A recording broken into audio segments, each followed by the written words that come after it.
For my non-binary audience,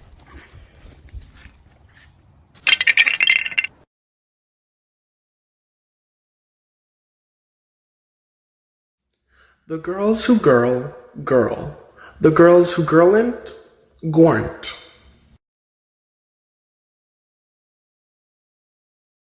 I think my favorite thing about owning your own piece of shit car is that you can just key your car when you're mad enough. Nobody is stopping you from keying your own car when you get angry enough. I've already done so today.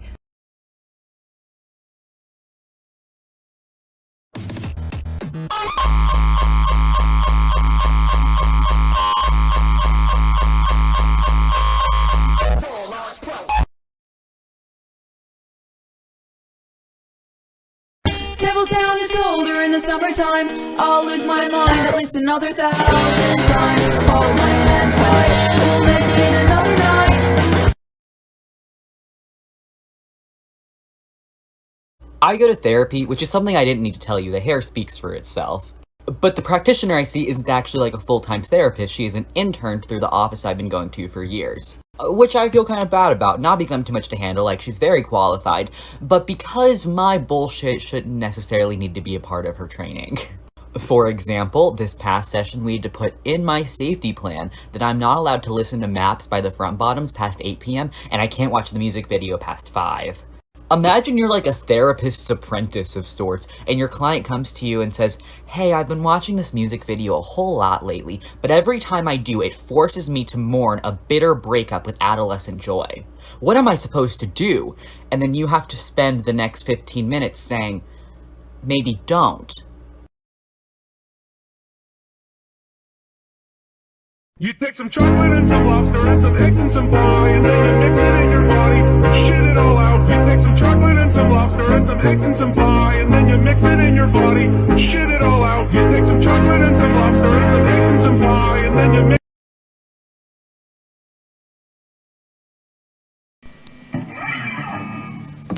Have you ever engaged in sexual relations with a Ford F-150?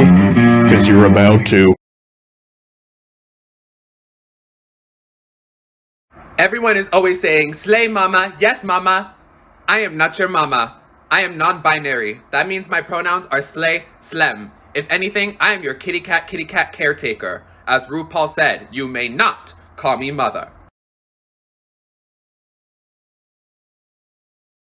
Forgive me, Father, for I have sinned. May the Lord help you to confess your sins. Alright, so the other day I'm torturing some traitor bastard, and I'm over here bashing his head in with a bat. Bam, bam, bam! And after I'm done, I leave it to my boys to dispose of the body. I think you just need to repent for what you've done and plead to God for forgiveness. I didn't even get to the part I'm repenting for yet. So while my boys are dismembering the bastard, I look over to my buddy, Tony, who's my right-hand man, and he's staring at me with this intensity in his eyes that I ain't ever seen before. And I'm like, whoa, I might be starting to feel something here, you know what I'm saying? I might be a little gay for Tony. Anyways, I let him explore my body, and might I just say, I ain't never feel something like that before. I mean, my back is killing me, but oh well. Lying with the man I feel better already just getting that off my chest. Thank you, Father. Okay, I trust you'll keep this to yourself, but I will need your home address for insurance purposes, you know what I'm saying? Where are all the trans masks at? Because it's getting harder and harder for me to open pickle jars. Like, I barely got this one open today. Just barely. I need to hire one to just come by my house and open my pickles and then maybe, I don't know, just stay for a little kiss.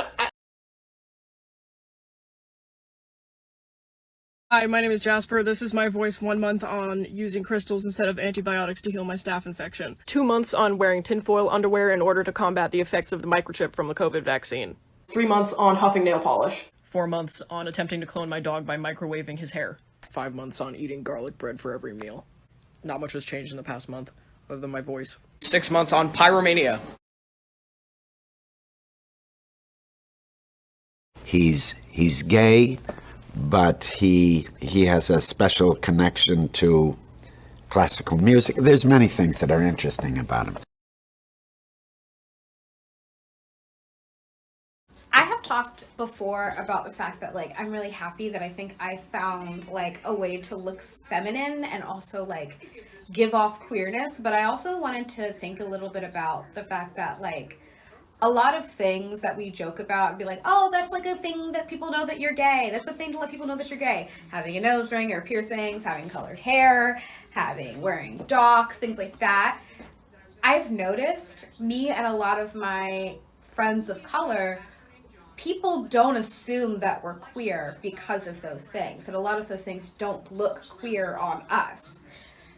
And I'm wondering what that means. I think that part of it is this assumption that you cannot be, that you aren't a person of color and a queer person at the same time. But I think that there's definitely more than that. And I want to look deeper into like what that means. And I'd love some like conversations on it, on like Black people.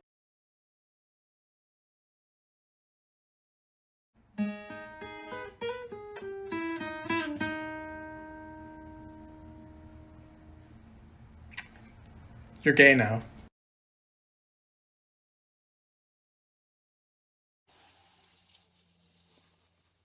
So, I think one of the coolest things about being trans or gender nonconforming or non-binary is that there are no naming conventions and the rules don't fucking matter.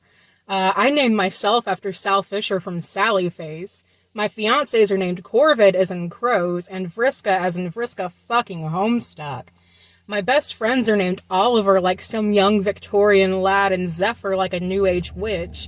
I have a friend whose legal name is String Cheese. There are no rules to this shit. Name yourself whatever you want and whatever feels right. And honestly, whatever is a little bit funny.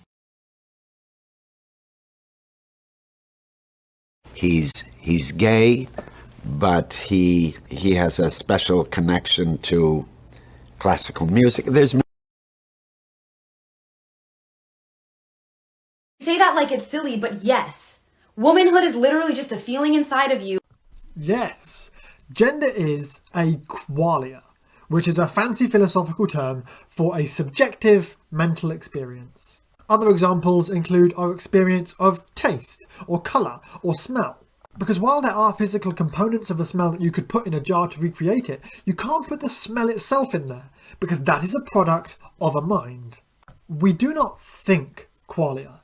We feel them, and according to neuroscientist and philosopher Antonio Damasio, feelings come before language.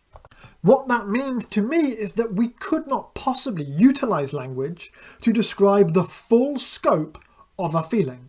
We can utilise language to attempt to describe our feelings, but we will never get all of it in there. Gender is the same. It defies definition. It is your subjective experience. Nobody can take that from you. My cats are violently homophobic.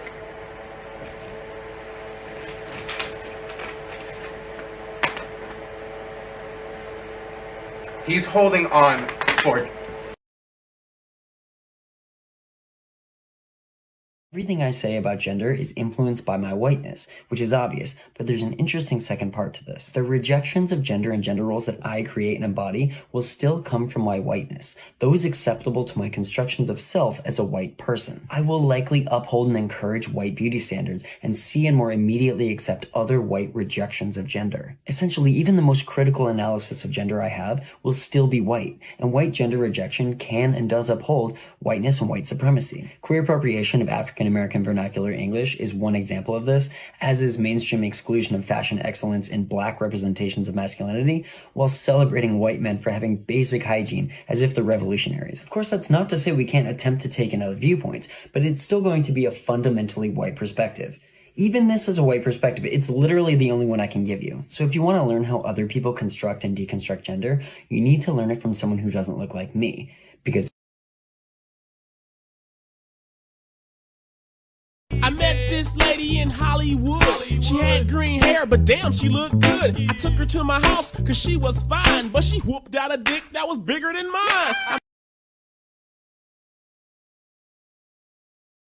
Apparently, all purple characters are ace now was not clear enough instructions. I saw a lot of comments that are like, are you sure you want this purple character? Yes, we do. All right, Ursula Thanos, purple guy, Barney Galactus Maleficent, Yzma, Grimace, the Joker, the Los Angeles Lakers, all ace. I mean, we won't invite them to the meetings on account of all the murder, but they're still on the team. Now, we're not all villains, alright? We've got some good ones. 60% of the Teen Titans, Donatello, Spyro, Gengar, Mewtwo, Mace Windu, the grapes from the Fruit of the Loom commercials. All good people, all invited to the meeting, all ace icons. Oh, so everybody's invited. No, we did listen to the comments. Mineta, you're out. We can lock them in a box and then stick them in a warehouse like they did at the end of Temple of Doom. Really, it's up to you.